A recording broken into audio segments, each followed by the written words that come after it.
1 Corinthians 13, 4-8 tells us, love is patient, love is kind, and is not jealous. Love does not brag and is not arrogant, does not act unbecomingly. It does not seek its own. It is not provoked, does not take into account a wrong suffered, does not rejoice in unrighteousness, but rejoices with the truth, bears all things, believes all things, hopes all things, and endures all things. Love never fails. Today, we will continue with succeed in family relationships. Harvard did a study of adult development, and they wanted to know what made people happy. And it's surprising, this was their finding. The surprising finding is that our relationships and how happy we are in our relationships has a powerful influence on our health. Close relationships, more than money or fame, are what keep people happy throughout their lives. Those ties protect people from life's discontents, help to delay mental and physical decline, and are better predictors of long and happy lives than social class, IQ, or even genes. That is quite a finding.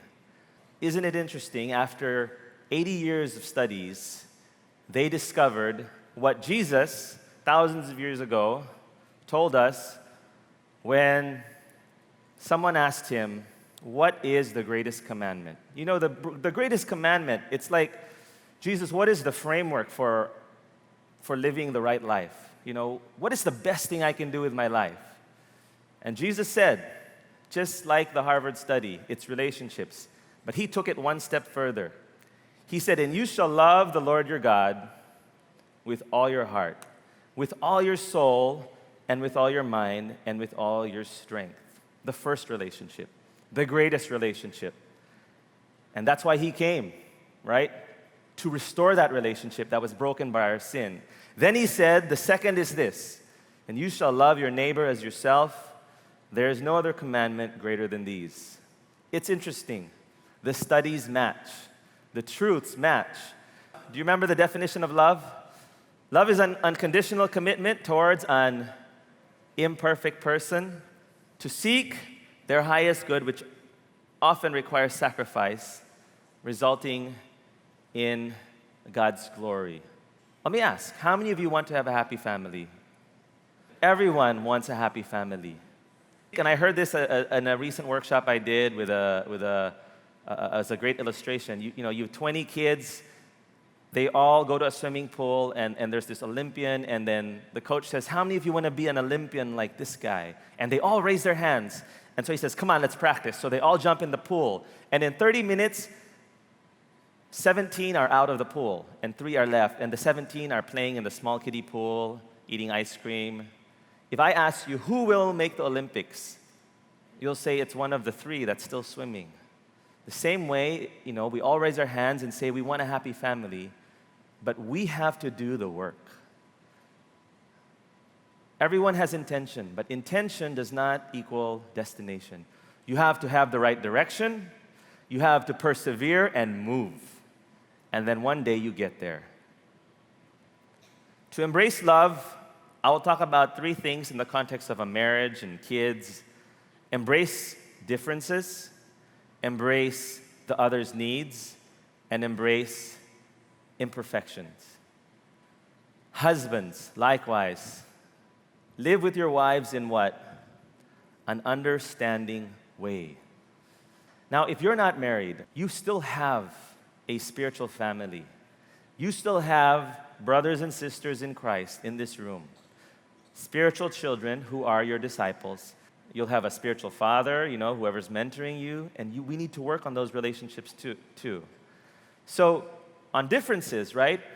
It's people you are with most often where the differences come out. They become annoying. Do you know annoying traits of people you are close to? Can you think about it? My wife hates it when I put the towel on the floor. I have a reason. Once I use a towel, it's dirty, so it goes on the floor. She wants to hang it up so it dries. So every week, there's a discussion on the towels. I can't stand it when my wife eats in the bedroom. I don't like food in the bedroom. I think of ipis, they crawl into your bed. But those are differences. How about you? Do you embrace the differences of your spouse? Those are silly ones, but what if it has to do with deeper things? More challenging ones. Are you understanding? Do you embrace the other's needs first? Remember what love said? Love does not seek its own. A man should fulfill his duty as a husband, and a woman should fulfill her duty as a wife, and each should satisfy the other's needs. Do you know the needs of your spouse, your children? Have you guys heard of the love languages? There's 5. Words, touch, time, acts of service, and gifts. There may be others, but these are the general buckets. The hardest is if you have a spouse who has time, acts of service, and touch. That becomes an hour massage because it's all there, right? Time, acts of service, and touch. You got to do all at the same time. The easiest is mine, words. You know, if we're fighting and then my wife says, "I'm sorry, I love you," I feel happy. Really, words mean a lot to me. Embracing each other's needs. Husbands, love your wives as Christ also loved the church and gave himself up for her. A woman loves to know that her husband loves her above everything else except God. Husbands, always prioritize our wives. But wives, I'm not leaving you out of this. An excellent wife, who can find? For her worth is far above jewels. The heart of her husband trusts in her. And what? He will have no lack of gain. She does him good and not evil all the days of her life. The greatest thing a father can do for his children is to connect them to God and to love his wife. So, how do we succeed with our children? How do we embrace the needs of our children? Here's a verse I love in Deuteronomy 11:18-19. You shall therefore impress these words of mine on your heart and your soul, and you shall teach them to your sons, talking of them when you sit in your house, and when you walk along the road, and when you lie down, and when you rise up. There's a couple of things I want you to see. Before you teach, and you should what? Impress these words of mine on your heart and your soul. We must first know and practice what we're going to be teaching. And then, how do we teach? It's not a classroom setting. It is as you talking of them, life.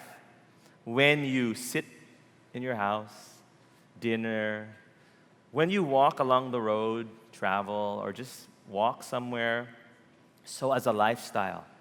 The first thing is that part about impress it, model. We must model. Values are caught, they're never taught. What you do in moderation, your children will do in excess. So we must be the truth we want them to follow, model. And then we must build relationships.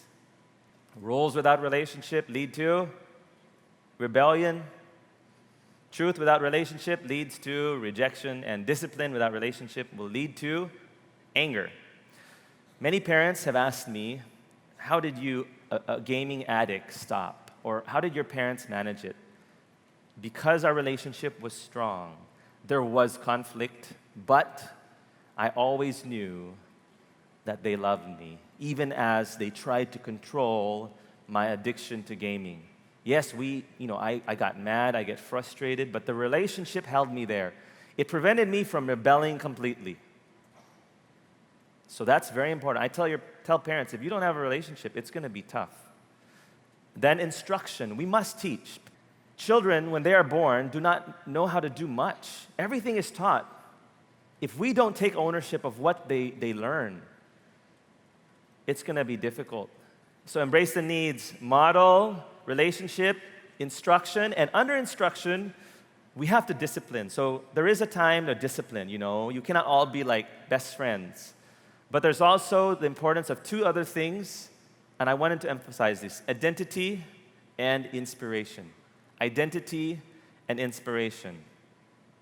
Identity. But as many as received him, to them he gave the right to become children of God.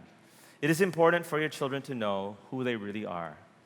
And the greatest identity is that if we receive Jesus, we become children of God. I am not their ultimate father. I am just the one that is responsible for them here in this world. Ravi Zacharias, one day, I asked him a question. How do you talk to purpose with people? He said it's actually different. He said for kids, for young children, you tell them, you show them wonder. For the teens, they'll start looking for truth. Then the later teens into single life, they're looking for love. And then later they look for security. Those of us who are on the last legs, we want to know that someday we'll be okay. But so for kids, it's wonder. But do we have a way of inspiring them to know who they are? God, when Jesus walked this earth, boomed from heaven, "You are my beloved Son. In you, I am well pleased." Do we have tools to compete with the wonder that the world throws at them? Parents, this is work. Children, what does love look like? Honor your father and mother, which is the first commandment with a promise, that it may be well with you and that you may live long on the earth. When I was young, I loved games. Had I not honored them, even though I did fight them, imagine if I didn't listen and all I did was play games. I would not be able to stand here today and tell you and be a blessing to others. So parents know better most of the time. And even if they don't, God controls your parents. And he can use their foolishness. So as long as you are not disobeying God, the command is to honor. Not just obey, but to honor. So children, are you honoring your parents? So we embrace differences, others' needs, and last, we embrace imperfection. Bearing with one another and forgiving each other, whoever has a complaint against you or against anyone, just as the Lord forgave you, so should you. It is important to learn to forgive. I cannot spend a long time on this, but anger, bitterness must be dealt with. In your families today, in the friendships you have, there might be bitterness, anger.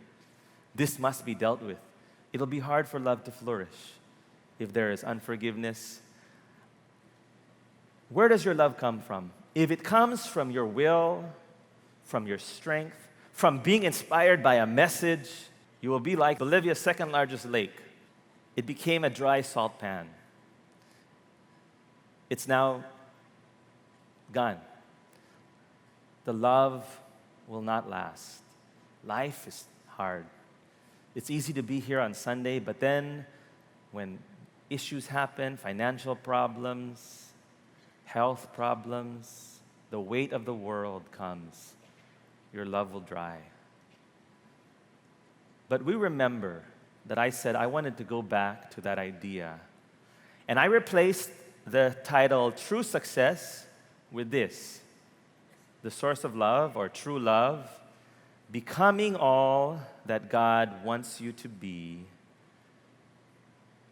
so that instead of doing, but loving all that He wants you to, all the people He wants you to love and how He wants you to love them, and hearing Him say, "Well done." Before you can do, you must become. So how do we become so we can be loving? Beloved, let us love one another, for love is from God. And everyone who loves is born of God and knows God. 1 John 4:7. In Singapore, they asked me a question. They said, "When do you know you found the one?" And I said, when you find Jesus, you have found the one. And as you walk with the one, in this case, 46 years ago, the one told my dad, hey, why don't you go to this event? And the one who my mom was walking with as well said, hey, why don't you go to the Philippines as a missionary? And together they met at a Campus Crusade meeting, and they looked, and they already had the one. But they said, I'll make you the number two. And that's life.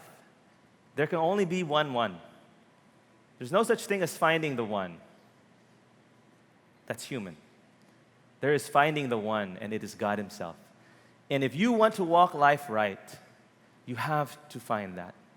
We have to burn with a desire for Him that is so intense that it takes over every other thing in our life without making us less responsible, less loving. It is the passion that consumes all other passions. But unlike any other passion that consumes, this one enables you to be who you truly were. When you let God become your greatest passion, you will be a better everything. A better father, husband, wife, employee, friend. Because even when you walk that road and people do not respond, you are already with the greatest joy of life, God Himself.